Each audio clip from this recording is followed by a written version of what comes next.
Okay, Baruch Hashem, we are beginning this morning in the Mimer. We're continuing the Mimer in Likuti Torah from Parshat Matot that talks about hatred.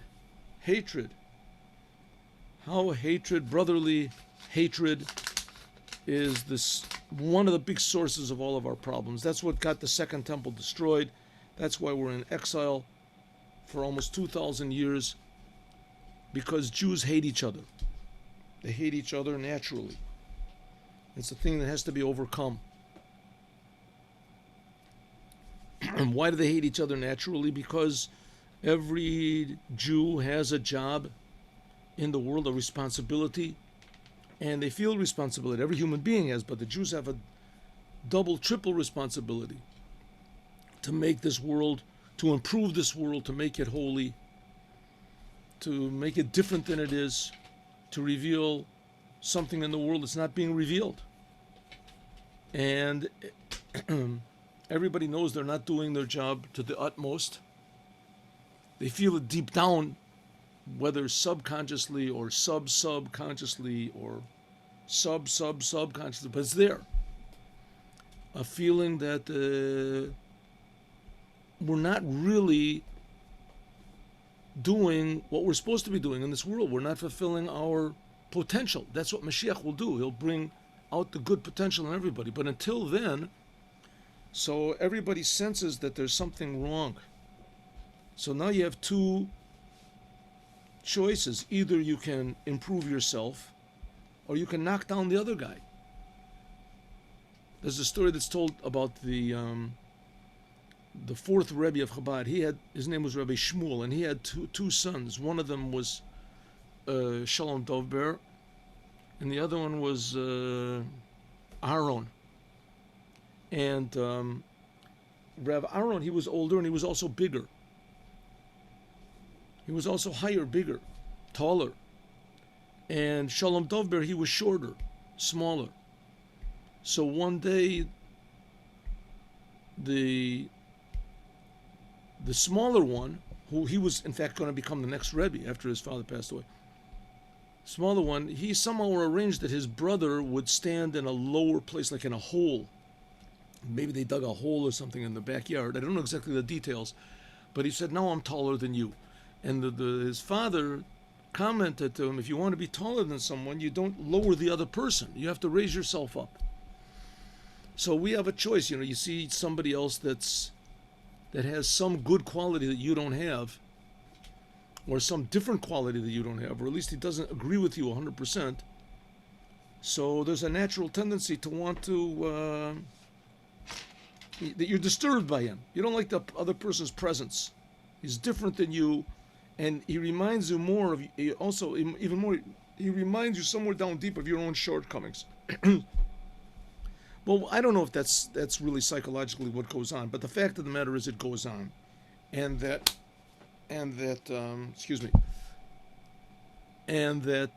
there is hatred of brothers between Jews. And sometimes it really comes out. I mean, in the Second Temple, it says that before the Second Temple was destroyed, it says there were wars going on. If you look in Israel, see how many political parties there are. And within the political parties, there's no agreements, and everybody's opinions are different.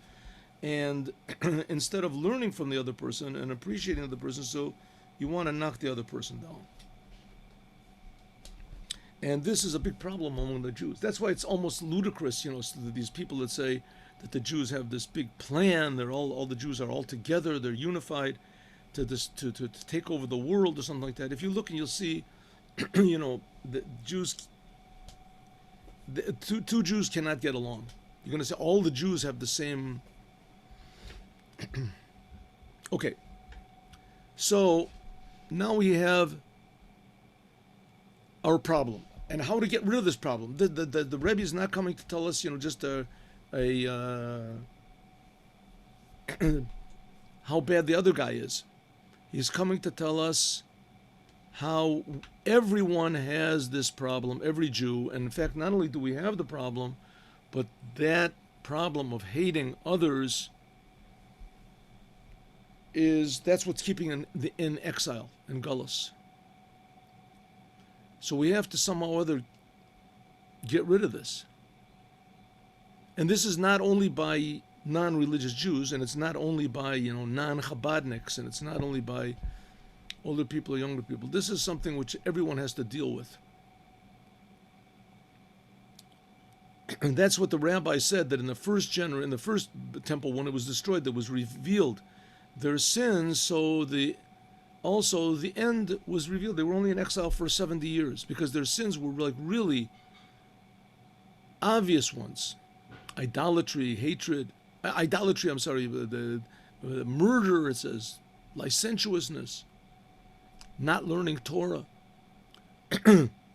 Perish Nizgala Avonon, because it was so bad, therefore they did tshuva, but which is not the case. The last Beis HaMikdash was destroyed by Sinat Chinam. It was destroyed by Sinat, hatred, Chinam.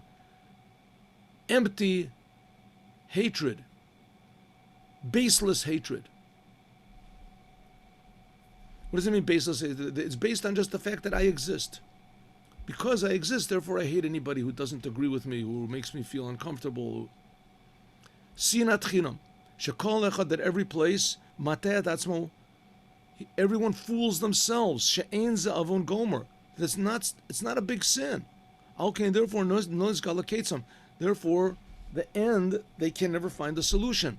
They don't regret so much. Mizeh from this. Like we said before, the pasolos adak. If you want to get rid of fine dross, tzorech sheyeh yoter tzorech shahut, take more time than mit pasolos agas. Then if it's thick, right? You have a garment or something that has big stains on it, you can get rid of it. But if it's a garment that has little tiny specks on it, so you don't really notice it, you just let it go. I mean, for a thing like that, I'm going to take it to the cleaners. See, you wash it off with water a little bit, but it's still really there. Shehu nikar lakol. If it's a big stain, so everyone can see it, you can get rid of it. But if it's a small stain, then you don't even notice it. Sometimes you have to have a bright light in order to. Kain bedinim. Also, the same thing in the Gemara. We said this before. In the laws of the Gemara that are very obvious, right? So it doesn't take much argument in order to prove, what is milk and meat and what type of meat and what type of milk. But if it's very, very fine things like what is considered to be boiling it, is it this temperature considered to be boiling milk and meat, and maybe not, maybe this type. But if you want to refine laws that are very, very unclear, like for instance, when is the time that it's forbidden to eat chametz? Is it forbidden before Pesach? When do you have to get rid? These are very, very fine laws that take pages and pages of arguments by genius people, and all of the sides of the arguments are very valid.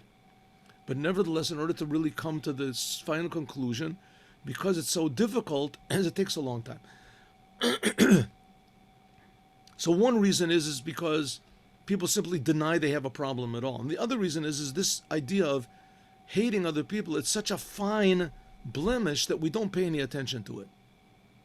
It takes a long time to fix it up. And the same thing is finished to get rid of, to refine ourselves from the sin of meaningless, baseless hatred. It's not considered to be so bad in the eyes of a person, that he hates the other person because he's got a good reason to. And therefore, it takes a long time. Okay, so what usually it happens is you do really you can find a good reason to hate the other person. The problem is that even if that reason wasn't there, you also would hate him. In other words, the hatred is not commensurate with the reason. And what's the proof? Here you see a person, I hate this person because he's a cheater, he's a liar, he's disgusting.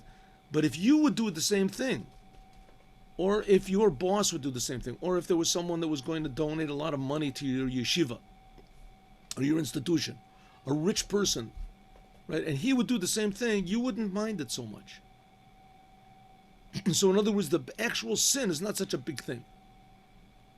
Take a simple example. Someone cuts you off in the road. You're driving road rage. He cuts you off in the road, right? You get tremendously angry. Why? Because he cut me off. But if that person would have cut someone else off, you wouldn't get so angry. So the essential reason that you have for hating him is not so much because he cut you off. It's because he cut me off, right? I once went into an office, and I saw the person had a sign on the wall. So the main thing in life is not if you win or lose. The main thing in life is if I win or lose. In other words, the egotism, that plays a big part in it. If it wasn't for the egotism, you wouldn't really hate the person. It could be you would avoid the person. It could be you could dislike the person. You dislike what he does, right? The Republicans dislike the Democrats. But it doesn't mean you hate him, right? You hate the person. Why do you hate the person? Because he interferes with me. And that big I, that big me, there's the problem. Now let's figure out how to get over this. We say that, usually you hate somebody, there's a lot of basis to it. But you don't just hate a person for no reason. A little bit, let's understand a little bit of this sinas chinam, of this hatred. How this really opposes the name of God. I think this is a very big thing now going on around in the world, especially in America. They're trying to play around with this idea of hatred. Right? You shouldn't hate this person. You should hate this person. You should hate this person more than you hate this. If you hate anyone, right, the sina should be directed to the bad which is inside of us. You can't control other people. You can't control other people. I mean, you can, like Stalin did. You can, wipe them out or something. But if you want to control another person has a bad temper or something like that, you can't really control them. You can try to be friendly with them and try to explain but the person has to do it himself. To convince a person himself that he should go for, anger control or go to for help for depression or for aggression or for whatever it is, a person has to fix himself. But what about if the only person the change you can make really is in yourself? So why not do it to yourself?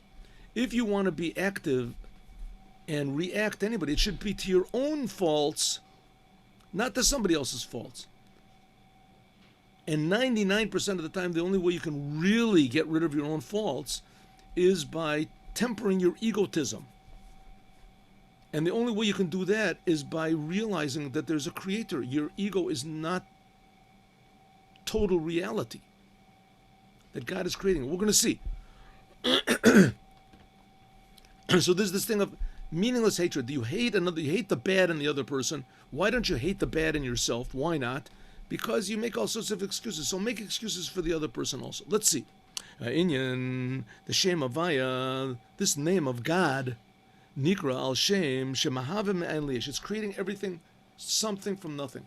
Now, according to the Rebbe, according to Chassidut, this is the solution to all problems.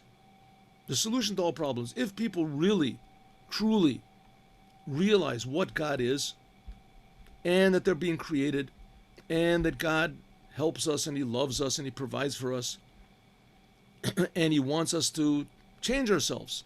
A person has to work on himself. The Rambam, we just finished learning in the Maimonides, that every person is born with certain character flaws. Every person has certain character flaws. Some people are they have more lust. Some people are more depressed. Some people are more angry. Some people are lazy. Some people are lightheaded. Some people, they want attention. They want success. They want money. They want power. They want this. Everybody has something that they have to fix up.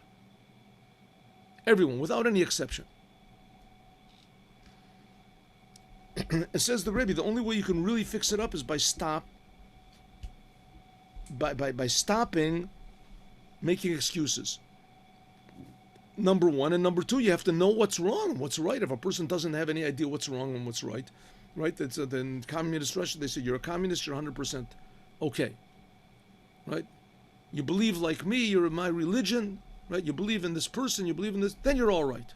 You're automatically all right. That fixes everything. Now, this is a very big lie. I mean, it certainly is not so. It certainly is not so. You can believe whatever you want to, but the fact of the matter is how do you know that it's not so? Because you hate other people. If there's other people you hate just because they're other than you, then that's a sign that you're really, really off base. And it could be that, you're together with 2 billion other people and they're all off base. Doesn't make any difference. So says the Rebbe that that's the solution is if you really understand God, how God is creating you and how God loves you. He's creating you from nothing. And really nothing you have is really your own. But God gives you this amazing gift called free choice and free will and intellect and a personality. So let's understand this, and then we can, if we really understand this, as soon as you understand it, that's just the beginning. Then you really have to start to work. The Inyan, it's like you get a manual, a mountain climbing manual, how to climb Mount Everest. You read the book, very interesting. Okay, let's do it. Well, I have to do it? I thought just reading a book, it's nice. As soon as you understand what the Torah is really trying to tell you, what Hasidus is trying to tell you, that's just the beginning. Then you have to really work on yourself. So let's at least understand what we have to do. And the answer is like this. The Shem Havaya, the name of God, Nikra, is called Yud Ke Vav Ke, is the name of God, right? Yud, and then Hey, and then Vav, and then Hey. What does it mean? It's called because he creates everything. In some ways, the most accurate name you can give to God is the Creator. Because everything that exists, He creates. Everything that exists in the world is being created by God right now.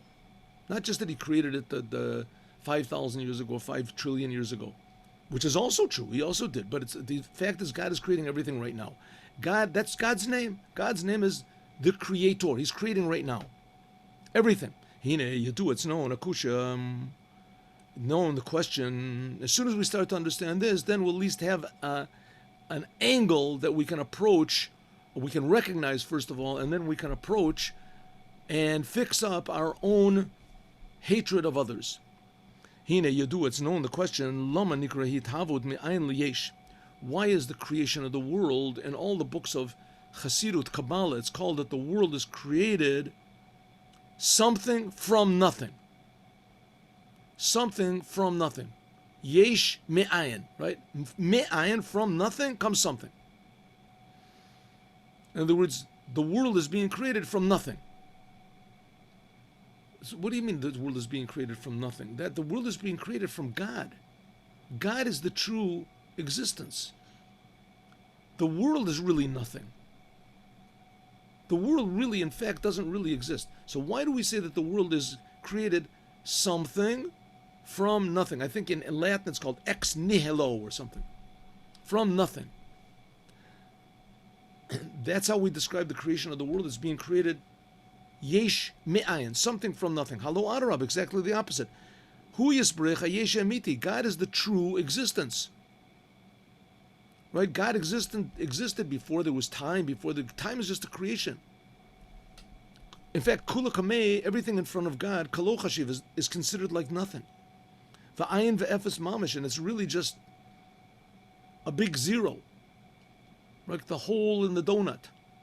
Even more, there's no, before God created the world, there was no vacuum, and there was no spirit, and there was no, what was there? There was true reality. And that God created time, that's just, how do you say, a permeated reality. It's not really real reality. So if so, the world is really being created from the true yesh. God is really the true existence, and the world is really nothing. So why does it say that the creation is something from nothing?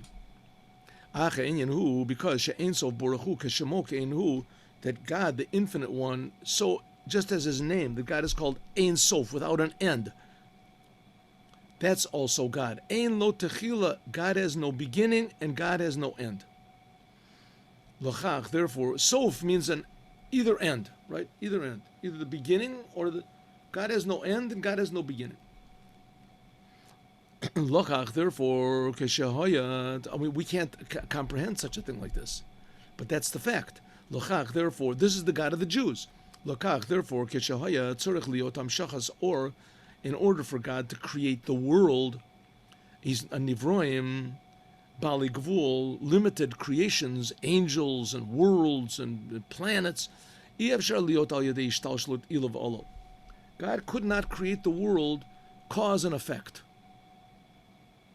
Cause and effect. If so, everything would be unlimited.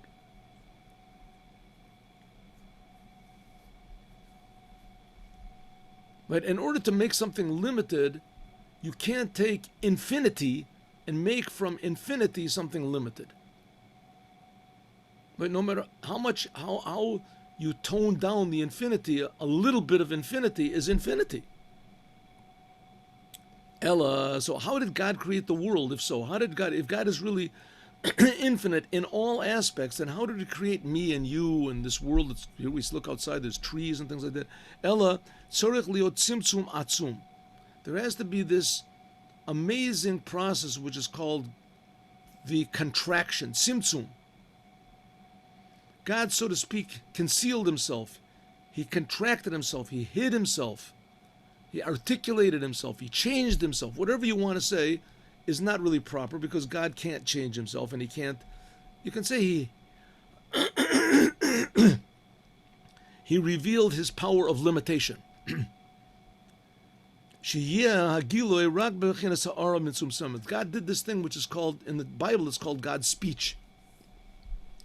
But God emanated one beam of creative power, ha'ora, like a ray of godliness which is contracted alone, b'chdei, in order, sha'az, then yochel liot b'chinas ha'ora zu, then this ray of godliness can be makor, the source, the shorish lishavos olamos, in order to create the worlds bali gavul that are limited. So by means of this contraction that God made, or concealing Himself, or whatever you want to call it, it's God's power of limitation was revealed, and His power of infiniteness He concealed. Is by means of this He was able to make the spiritual worlds, so that the worlds would not be negated, and that's what it means, the Yud of the name of God. God's name is Yud, and then Hey, and then Vav, and then Hey. The Yud, this is the level of the Tzimtzum. Yud is the smallest letter, a little point. That's called Tzimtzum. Yoshet Choshech Sisro. Like it says, God made darkness His hiding place. It was the smallest possible revelation there could possibly be, and that's this ray of godliness. Ragile b'chinas nakuda, all there was just a little point of creation was revealed. V'yotze kaparak chitzo. It came like, it says, like a lightning bolt, God's arrow. That's this ray of light that came out. Like I said, it's like it says in the Bible, God said, let there be light. God spoke. Now, God does not have a mouth, and God doesn't have, on the other hand, it says God created us in His image, so maybe God does have a mouth. So this whole idea of a mouth and articulation and saying and letters coming out from God, this is all true. This is how the world was created. But on the other hand, don't think that this world is any way, in any form, it's like God. The reality of this world is infinitely, infinitely, infinitely zero. And God is infinitely, infinitely, infinitely real. But in order to come from this reality of God, true reality, this false reality of the world, there has to be something in the middle. And the false reality of the world, that's what is created by means of this tzimtzum. And this is a constant thing, that from this tzimtzum, time is created also. So this tzimtzum, this is, if you want to call it above time, more real than time. After this letter Yud, Nimshach Bechinas Hey, is drawn down the letter Hey. That the letter Hey of God's name, that's already got, it has measurements to it. A Yud technically has no measurement, a point. And according to geometry, a point has no measurement. Has no measurement, has no length and no width and no height. A point is the intersection of two lines. A line has no height to it. Two lines intersect. or where two lines meet. Sheyesh bo orach. Then after that there's the letter Hey. The letter Hey already is high, it's wide. This is what's called the worlds, creating the worlds. The Yud is like this contraction. And then from this contraction comes the first Hey of God's name. That's what's called Sovev Kolamim, the aspect of God that surrounds all the worlds, the aspect of God that fills all the worlds. Lamaila and Kates, Lamata and Tachlis, above without any end, below without any stopping. All this is drawn after God contracted, so to speak, his light, hid his light with this letter Yud. That's the letter Yud. So the name of God then is the name of God. It's the name of God. But in order to be called a name, you have to be separate. Right? You can't call a name to something that doesn't exist. It has to be an existence in order to call a name. So God's name is talking about how God creates the world. How God made a world that seems to be separate from him. And therefore, Nikra Bria, therefore the whole creation is called Yesh Mi'ayin, something from nothing. Why is it called something from nothing? Shamakar ithavut yeshu al yedei bechinet ma shehu ayin.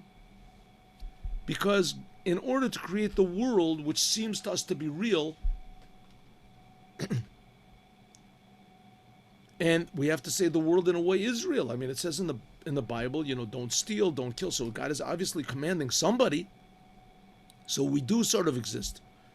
So in order to create this existence that's called the world, and the spiritual worlds and everything, so there has to be some sort of a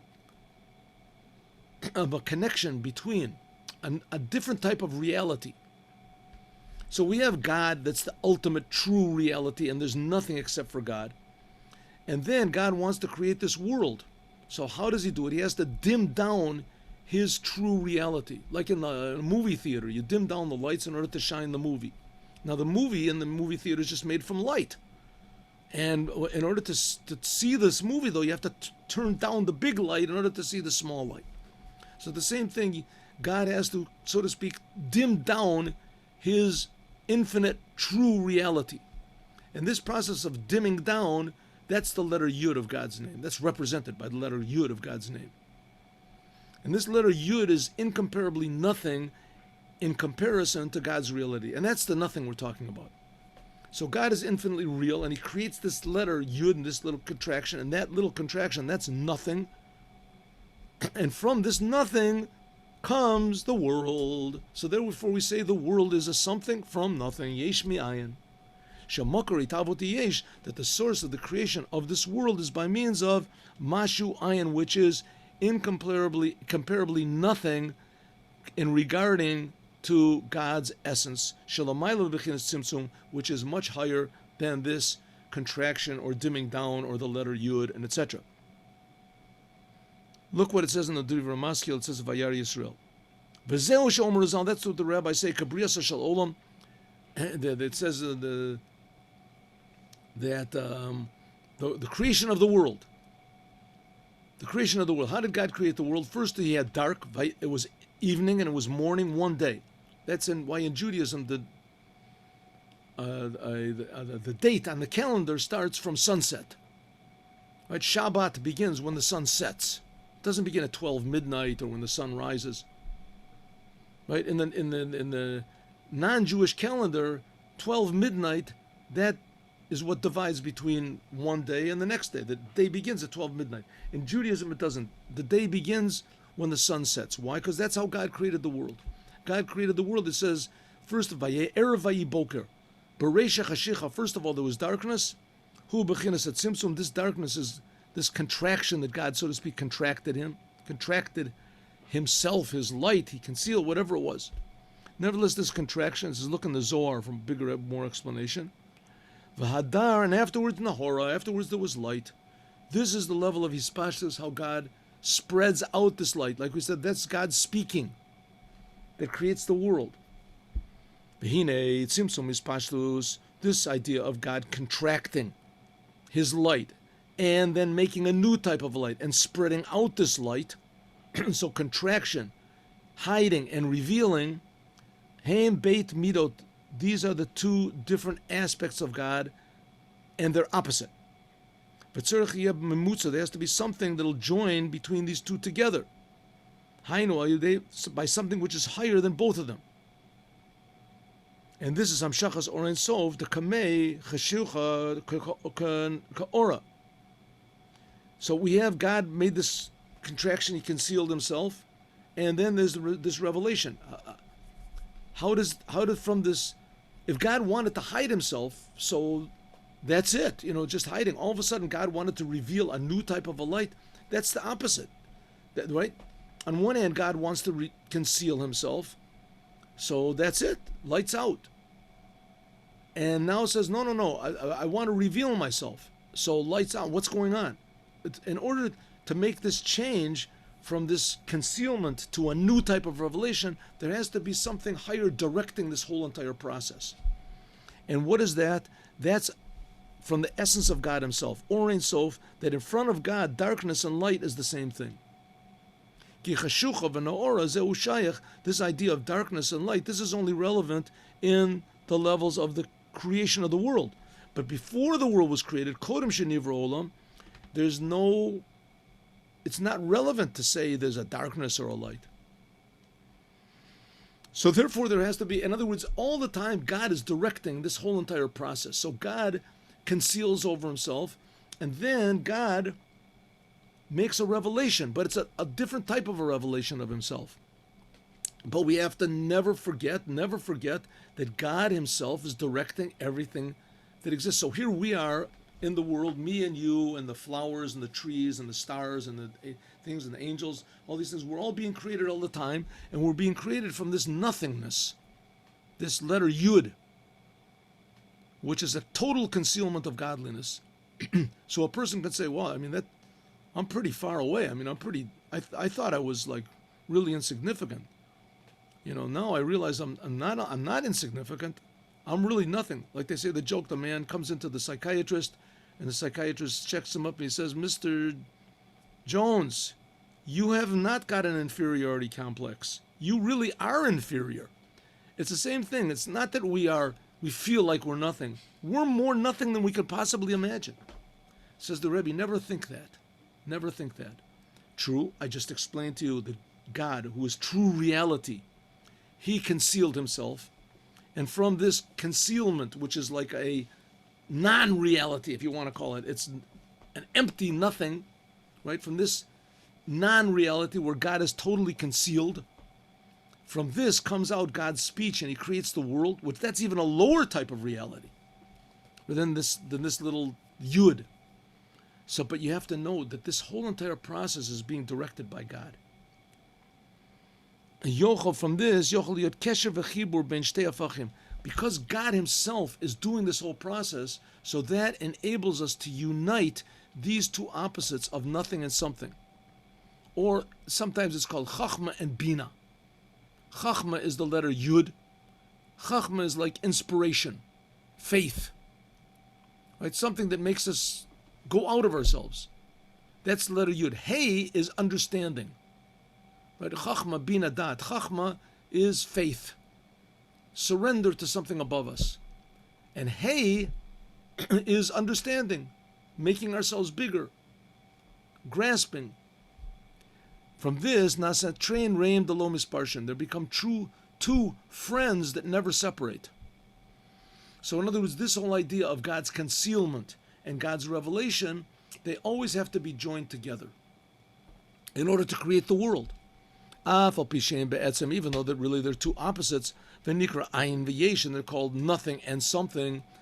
Mikol makom, nevertheless, by means of drawing down from the essence of God, who created this whole business, who is the director of all this concealment and revelation. Because you have to understand, why did God do all this stuff? Why did God make this world and it's so low and terrible and dark and confusing, right, and disappointing, this world? So all the religions in the world will come and tell you, in order to go to heaven, ignore the world, go to heaven, right? Heaven is beautiful. Heaven, they've got a very good point. That's all true. The world is very dark. The world is very disappointing. It's full with all sorts of temptations and sins and mistakes and frustrations, this world. And the best thing is just to get out of here. Out of here. Says Judaism, not so. The reason God did this whole business of concealing himself and then revealing this small ray of godliness, which is represented by the letter Yud, is the concealment, and Hey is the revelation. And like it says in the Bible, that God spoke. In the beginning there was tohu vavohu, there was nothingness and this, and then God revealed himself, he spoke. The reason he did all of this is because he wants to be revealed here. The whole thing is because God wants there to be a world. He wants us to be in existence, and God wants us to reveal him here. That's what he wants. Shalamayla mibesa bechinas, to reveal the essence of God, which is higher than both of these levels, and they should be one. V'hamshachazu, this is hinted at in the this letter, this level of godliness, which is higher than both the concealment letter, which is the letter Yud, and the revelation of God, which is the letter Hey, something which is higher than both of them, that unites the both. This is represented by what's called the Kutso Shel Yud. This is represented by the tip of the letter Yud.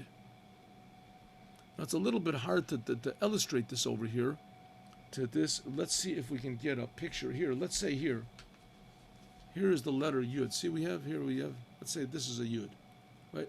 This is a Yud. A Yud has a little thing coming on the top here, and a little thing coming on the bottom there. Here, let's pull it back a little bit. There we go. Here. See, here's the Yud. Is this visible? Can you see this, what's going on? Or maybe take this book over here. Take a white book. Oh, here we go. Here. That's too big. I got it. Here, watch this.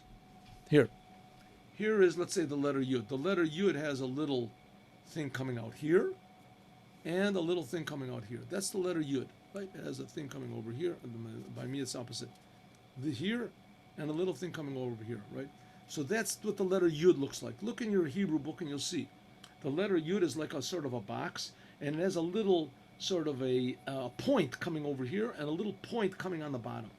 Well, that little point that's coming out on the top says this represents, according to Kabbalah, this represents the essence, the godliness before it contracted to be this letter Yud. That's what it represents. He says that Kutso Shel Yud. Kutso Shel Yud. This is above the Yud itself. This is above the contraction, above the revelation, and by means of this power, which is representing the essence of God, which directs this whole thing of contraction and revelation that creates this world, by means of this essence of God, mispashet u'mitchaber Yud with the Hey. This is what joins the Yud of God's name with the Hey of God's name, like it's explained in the Kabbalistic book, which is called Pardes, that the Yud has three corners to it, right? It has three corners to it. It has the little point that goes up, a little point that goes down, and then opposite that point that goes down, there's also a point on the other side. Sometimes it's called the, what is it? I learned the laws a long time ago. It's called the Kutso Shel Rashi. I don't remember what it's called. It's called the, anyway, there has to be that little point there also. Mikutz Tachton Nimshach Tehei. And from this lower point comes the letter Hey. And it also has, the lower Kutz also has an upper, this lower point also has an upper point, that's what attaches it to the body of the Yud. The Nimsa Shezeh Yispashet V'yimshach HaYud into the Hey. Nimshach by means of the Kutsa Shel Yud, which is above Me'etzem Bechinas HaYud. Shehu Amachaber. We're going to do this tomorrow. This was what joins the Yud with the letter Hey. Okay, what's the Rebbe saying over here? 1 second. What is this goes up to here. Okay. So, okay. Now, the Rebbe now explained how the whole world is created. Right? Essentially what he created, this is all in parentheses. This is a parenthetical statement over here. Is it? Yes? Huh? No, it's not. V'zeu inyan sha'osik b'Torah, a person that learns the Torah, mesim shalom b'pamilya shel maila. That's what it means when you learn Torah, that you make peace in the, remember we said before, that if you learn Torah, that it makes peace in the upper entourage and in the lower entourage, the upper worlds and the lower worlds. What is this upper worlds that it makes peace? You learn Torah. To join the Yud and the Hey, this is the Torah. All right, let me just make a short summary so that we don't get too bogged down in all these details over here. What the Rebbe is talking about. Right, the Rebbe is talking about what is the source of empty hatred. What is the source of empty hatred? Says the Rebbe, the source of empty hatred somehow or other is egotism, and we're going to figure out how this is. The problem and the cause of the problem is very important, but the cure is much more important. Right? The cure to the problem is much more important. The Rebbe says, in order to understand what the cure is going to be the Torah, but it has to be the Torah learned properly. In order to understand this, we have to understand a little bit about what exactly the Torah is. What is the Torah? The Torah is the essence will of God. It's the blueprints for the whole creation. After everything, the big problem is the creation. That's the problem. If God wouldn't have created the world, there would be no sins, there would be no problems, there would be no hatred, there would be no nothing. Everything would just be one bliss. Who knows what it would be? But the problem started as soon as God created the world. So maybe it would be better if God didn't create the world. Well, Judaism says not. No way. No way. This world is amazing. Fantastic miracle. Even more, this world gives God pleasure. But we have to understand the world a little bit. Says the Rebbe, number one, God is infinite, true, ultimate reality, which we cannot comprehend because we're just creations. And in order for God to create this world, is he had to totally dim down this true reality. That's represented by the letter Yud of God's name. And then from this dimming down, God could create a world. That's represented by the letter Hey. And there always has to be a connection between this nothingness, this concealment, and the revelation. What connects them is the essence of God. That's represented by the little point on the top of the letter Yud. And this point on the top of the letter Yud, that's represented by the Torah. So God created this whole world and concealed himself and etc., made the world from there in order that the Jewish people should reveal godliness through the Torah. That was the whole idea of the Holy Temple. And the Holy of Holies was the Torah, the tablets. Why does God want us to reveal him here? That's what God wanted. That's the name of the game. Right? That's the whole story of the Torah. That God created a world. Here we are, we're here. I don't know how it is that we're here, but here we are. Here we are. And he explained, according to Kabbalah, you want to learn the Kabbalah books, you can learn about these different contractions and the different letters and etc. And after you understand everything, you'll see that you're much further from understanding anything than we are now. Now we have a little bit of an idea. You know, we think there's God and God spoke, he created the world. As soon as you start to realize what it really means, God, and what it means that he spoke, and that, right, you realize how infinitely far away from just understanding anything we are. And the more you start to understand, you realize how infinitely distant that we really are. And if you understand more and more, then you understand, oh, that I thought I understood how far away I am, now I realize I didn't even realize how far away. But on the other hand, God is infinitely close to us. He creates us. And he loves us, and he wants us to be here, and he wants us to fix up the world.